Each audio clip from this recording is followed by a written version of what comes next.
ಗೆಳೆಯರೆ, ಇದು ಮಾರ್ಕೋಳಿ ಡ್ಯಾಮ್ ಕೋಡಿ ಆಗಿದೆ. ಕೆರೆ ಇದು ಆ್ಯಕ್ಚುಲಿ ಕೆರೆ ಕೋಡಿ ಹೋಗ್ತಿರೋ ನೀರಿದು. ನೋಡಿ ಹೇಗೆ ಹೋಗ್ತಾ ಇದೆ ಅಂತ.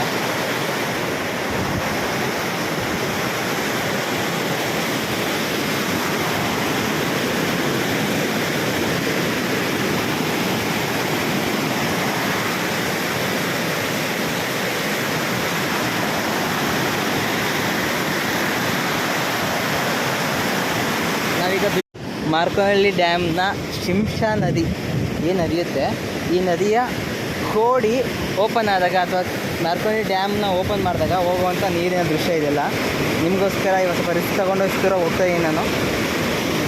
ಹೊಸದಾಗಿ ಮಾಡ್ತಿರೋ ವೀಡಿಯೋಗಳಿವೆಲ್ಲ ನೋಡ್ಬೋದು ಹೇಗೆ ಹೋಗ್ತಾ ಇದೆ ಅಂತ.